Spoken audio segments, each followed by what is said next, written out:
हनुमान कुंड में हनुमान जी का दर्शन करते थे और सतानंद जी को ब्राह्मण मानकर सीधा छोड़ते हुए नगर को वापस चले गए। सतानंद जी भगवान नारायण के अनन्य भक्त थे। संसार के भौतिक सुखों को भोग कर नारायण के परम पद को प्राप्त, क्योंकि जो भी सुख है एक काल्पनिक सुख है, ये अचल सुख नहीं है। जब हम यहाँ रहेंगे ही नहीं, ये सुख बनाने से क्या अर्थ है? सच्चा सुख तो भगवान के चरणों में।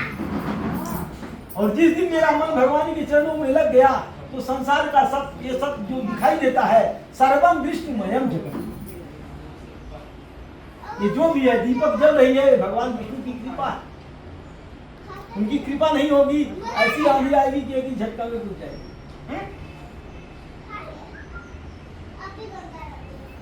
दूसरा किसने व्रत किया? उन्हीं का एक साथी लकड़हारा था, क्योंकि गरीब गरीब में दोस्ती होती है, अमीर गरीब में दोस्ती भी हो जाए तो जरूरतमंद के लिए। लकड़हारे को 10-5 दिन से ब्राह्मण जी नहीं मिल रहे थे, क्योंकि उनका भिक्षा मांगना बंद हो गया। लकड़हारा गट्ठा उठाया और उसी रास्ते से निकलता है जिस रास्ते में पंडित जी की झोपड़ी। गट्ठे को बाहर रखा और झोपड़ी के अंदर ध्यान कर देखता है ब्राह्मण के नेत्रों को बंद की हुई किसी देवता की पूजा करता। उसने प्रणाम किया और कहा, विप्रवर, आज से पहले मैं आपको कभी इतना ध्यानस्थ कभी देखा नहीं।